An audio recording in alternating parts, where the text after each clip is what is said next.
August 6, 1945, 8:15 a.m. Hiroshima, a bustling city on Honshu Island, teemed with life. The sun shone brightly, casting a warm glow on the city's wooden buildings and paper walls.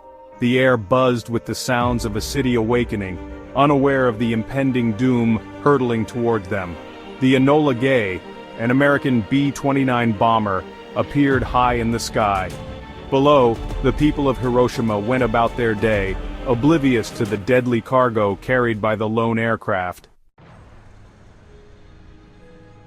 A blinding flash, white-hot and silent, engulfed the city. The air crackled with an energy never before unleashed on Earth. In an instant, the world as Hiroshima knew it ceased to exist. The bomb, nicknamed Little Boy, detonated 1,900 feet above the city center, unleashing a force equivalent to 15,000 tons of TNT. The blinding light seared everything in its path. Shadows were burned into walls and streets, permanent reminders of the moment the world changed.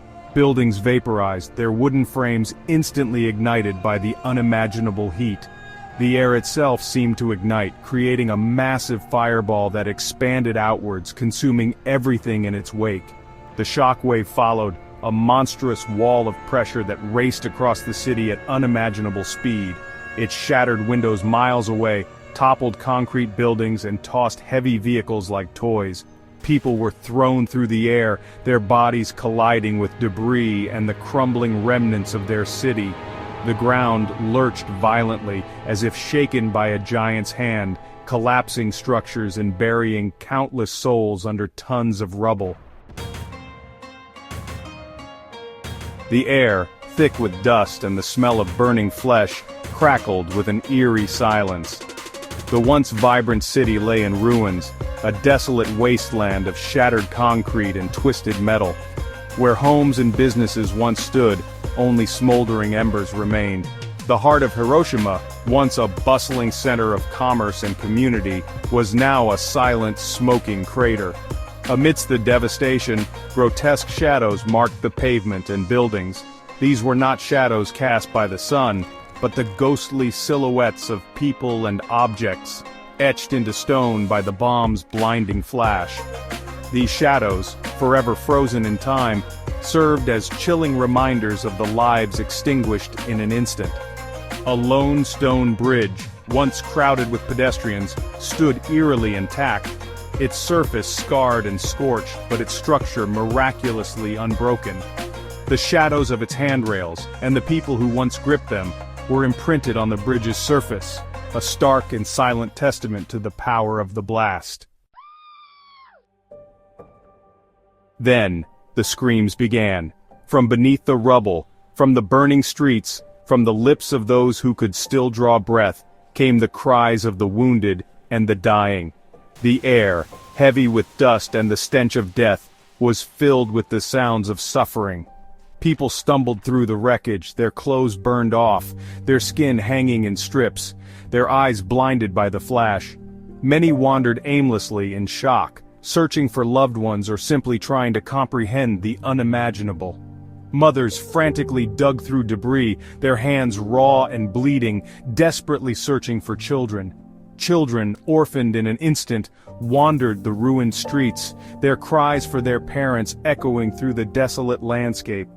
The injured called out for help, their voices weak and fading, their pleas often met with an unbearable silence as the living struggled to survive.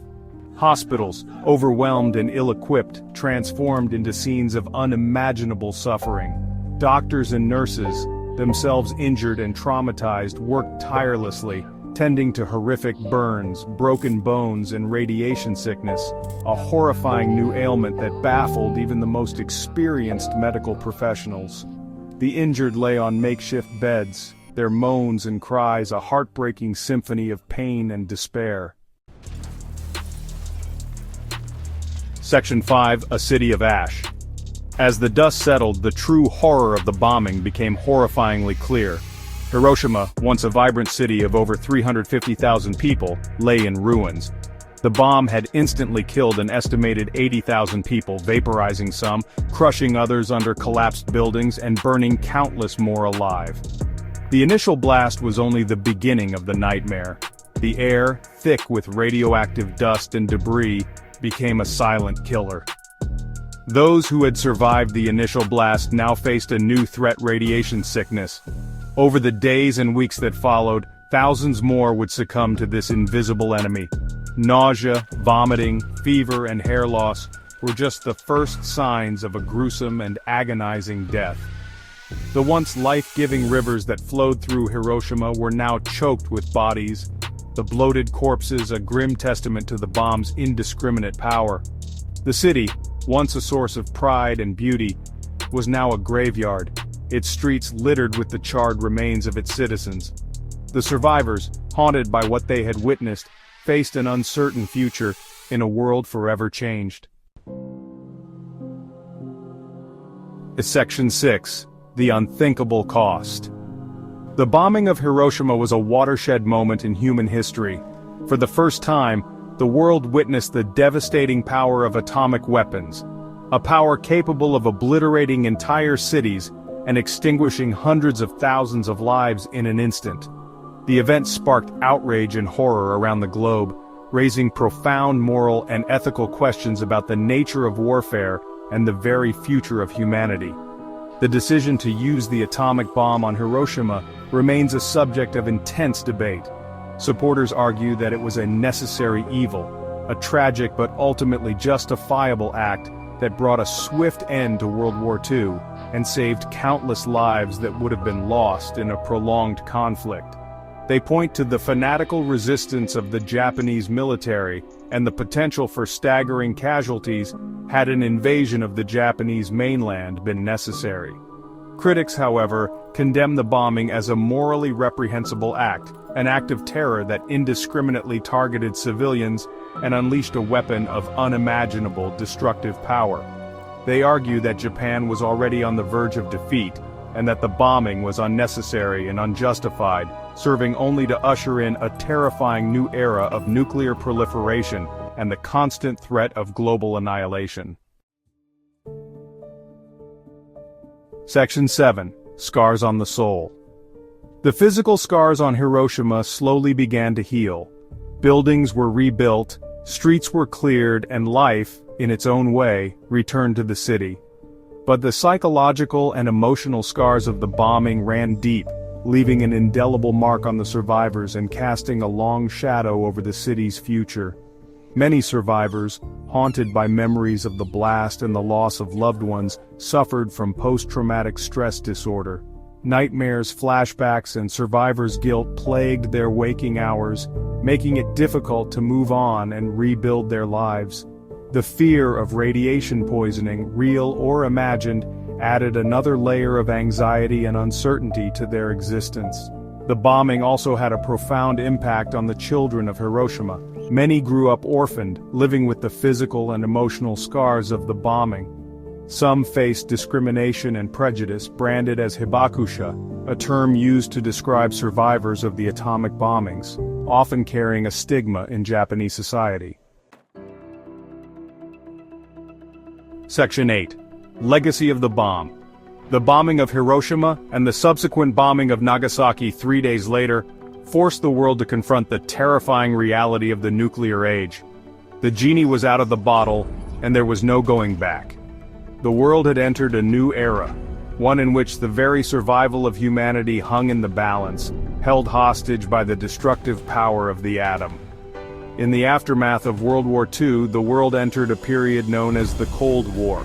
The United States and the Soviet Union, former allies against Nazi Germany, emerged as superpowers, locked in a tense standoff fueled by mutual suspicion and the ever-present threat of nuclear war.